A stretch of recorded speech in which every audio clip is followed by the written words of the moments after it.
नमस्कार, आज है 29 जुलाई दिन मंगलवार और आप देख रहे हैं वर्ल्ड इंडिया संचार पर देश विदेश की महत्वपूर्ण खबरें जो आपको चौंका देगी। बाढ़ का कहर, सियासी ड्रामा, शिक्षा में क्रांति और सामाजिक मुद्दों की गूंज, हर खबर में कुछ तो खास। तो बने रहिए हमारे साथ क्योंकि ये खबर बदल सकती है आपकी सोच। तो चलिए शुरू करते हैं। ऑपरेशन सिंदूर पर लोकसभा में आज होगा मेगा शो। पीएम मोदी और अमित शाह लेंगे चर्चा में हिस्सा। संसद में ऑपरेशन सिंदूर पर चर्चा जारी। आज गृह मंत्री अमित शाह दोपहर 12 बजे लोकसभा को संबोधित करेंगे, जिसके बाद प्रधानमंत्री नरेंद्र मोदी शाम को समापन भाषण देंगे। सोमवार को इस मुद्दे पर पक्ष और विपक्ष के बीच तीखी बहस हुई। इससे पहले प्रधानमंत्री नरेंद्र मोदी ने सोमवार को लोकसभा में रक्षा मंत्री राजनाथ सिंह और विदेश मंत्री एस जयशंकर के भाषणों को सराहा।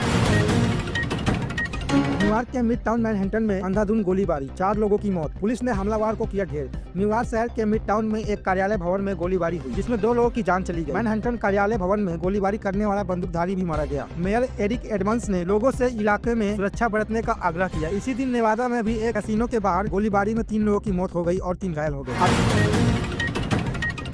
आधार कार्ड और वोटर आईडी को पुनरीक्षण में मान्य करे, सुप्रीम कोर्ट का चुनाव आयोग को निर्देश। सुप्रीम कोर्ट ने सोमवार को कहा कि बिहार में चल रहे मतदान सूची पुनरीक्षण अभियान के दौरान आधार कार्ड और वोटर आईडी को मान्य करने का आदेश दिया है। अदालत ने चुनाव आयोग के इस रुख पर चिंता जताई कि वह इन दस्तावेजों को मतदाता पहचान के लिए स्वीकार नहीं कर रहा है। कोर्ट ने कहा कि मतदान सूची में नाम जोड़ने के लिए ये दस्तावेज पर्याप्त और विश्वसनीय है।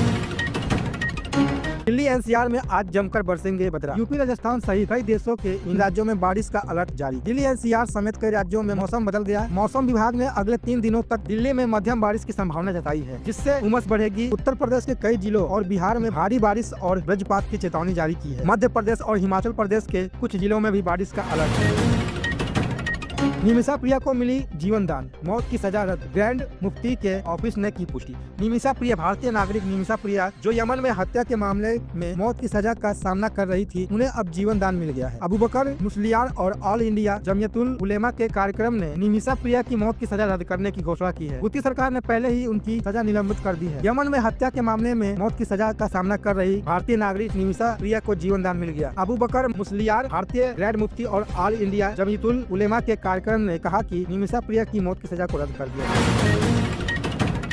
रेयर अर्थ पर चीन की पकड़, भारत की आर्थिक और सामरिक सुरक्षा के लिए चुनौती। रेयर अर्थ तत्वों पर चीन के लगभग एकाधिकार जैसे पकड़ वैश्विक आपूर्ति श्रृंखला, रक्षा तकनीकी और हरित ऊर्जा क्षेत्र के लिए गंभीर चुनौती बन गई है। यह जीरो इकोनॉमिक दबाव भारत की आर्थिक और सामरिक सुरक्षा को प्रभावित कर सकता है। भारत खनन, परिष्करण और वैश्विक समझदारी के माध्यम से आत्मनिर्भर बनने की कोशिश कर रहा है, लेकिन तकनीकी सीमाएं और नीतिगत विलंब इसकी राह को कठिन बना रहे हैं। 20वीं सदी के अधिकांश हिस्से में तेल न केवल ऊर्जा का प्रमुख स्रोत रहा, बल्कि उसने दुनिया की राजनीति, कूटनीति और युद्धों की दिशा तय की। द्वितीय विश्व युद्ध के दौरान मित्र राष्ट्रों की विजय में तेल की आपूर्ति ने अहम भूमिका निभाई थी। इसके बाद 1973 और 1979 के तेल संकटों ने यह स्पष्ट कर दिया कि जिस देश के पास ऊर्जा संसाधनों पर नियंत्रण होगा, वही वैश्विक शक्ति संरचना में शीर्ष पर रहेगा। पश्चिम एशिया, विशेषकर सऊदी अरब, ईरान और इराक जैसे देश एकाएक भू राजनीतिक केंद्र में आ गए।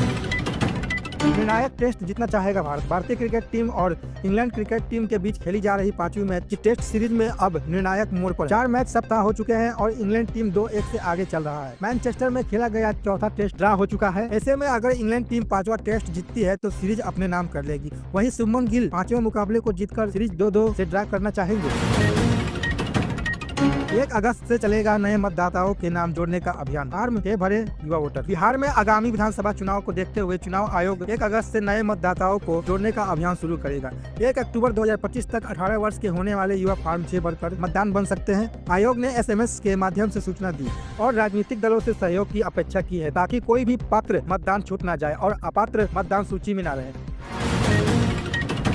अब टैंक पर पानी भरने के बाद भी नहीं अटकेगी ट्रेन, रेलवे कर रहा नया signal system. Dhanbad railway yard में जल भराव से टैंक पर ट्रेन अटकने की समस्या से निपटने के लिए multi social digital excel counter का उपयोग किया गया। यह तकनीकी ट्रेन की सटीक स्थिति बताएगी और दुर्घटनाओं को कम करेगी। इसमें लगे सेंसर से किसी भी सेक्शन में ट्रेन को प्रवेश होने पर पहिए की गिनती होगी और आवश्यक डेटा मिल जाएगा।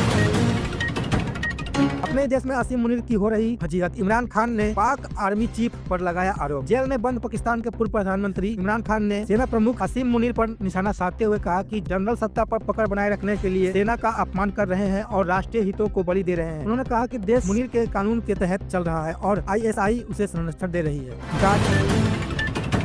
गाजा में भूखमरी पर ट्रंप ने जताई चिंता, बोले लोगों को भोजन मुहैया कराए नेतन्याहू। गाजा को लेकर अमेरिका और इजराइल के बीच असहमति बढ़ रही है। अमेरिकी राष्ट्रपति डोनाल्ड ट्रंप ने इजरायली प्रधानमंत्री बेंजामिन नेतन्याहू के गाजा में भूखमरी की समस्या न होने का बयान से असहमति जताई है। ट्रंप ने गाजा में भोजन का पर्याप्त इंतजाम करने की जिम्मेदारी इजरायली प्रधानमंत्री को दी है। दिल्ली में सड़क से सांसद तक 15 दिन की अभियान चलाएगी, कांग्रेस प्रदेश अध्यक्ष देवेंद्र यादव का ऐलान। दिल्ली कांग्रेस के अध्यक्ष देवेंद्र यादव ने भाजपा पर दिल्ली में झुग्गी झोपड़ियों को उजाड़ने का आरोप लगाया, जिससे हजारों लोग बेघर हो गए। राहुल गांधी ने प्रभावित लोगों को मदद का आश्वासन दिया। कांग्रेस ने घोषणा की कि वह गरीबों के लिए सड़क से सांसद तक एक विशेष अभियान चलाएगी और उन्हें कानूनी सहायता प्रदान करेगी।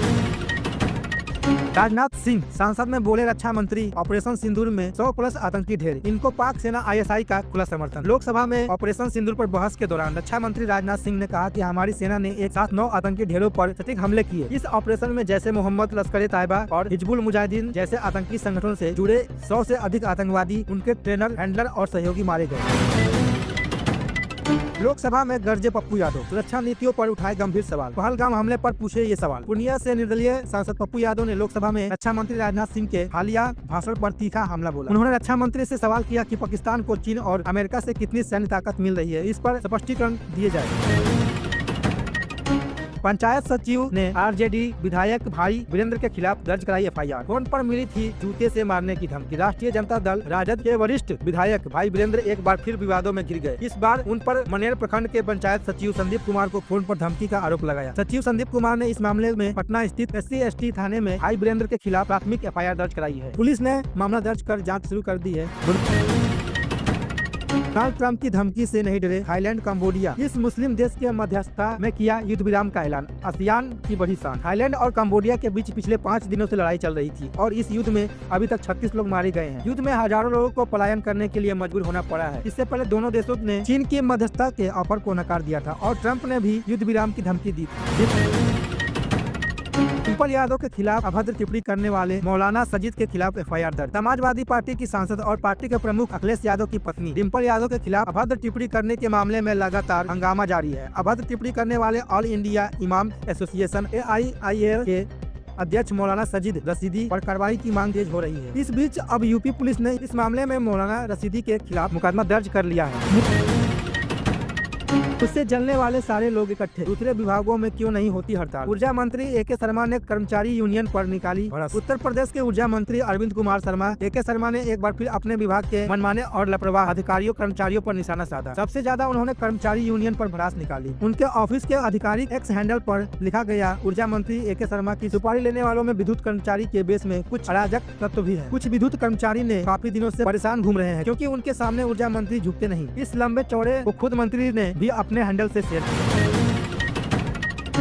दूसरों का विरोध करना, कट्टर हिंदू होने का मतलब क्या। संघ प्रमुख मोहन भागवत ने दूर की गलतफहमी। राष्ट्रीय स्वयंसेवक संघ RSS प्रमुख मोहन भागवत ने सोमवार को कहा कि कट्टर हिंदू होने का मतलब दूसरों का विरोध करना नहीं है और हिंदू धर्म का सार सभी को गले लगाने में निहित है।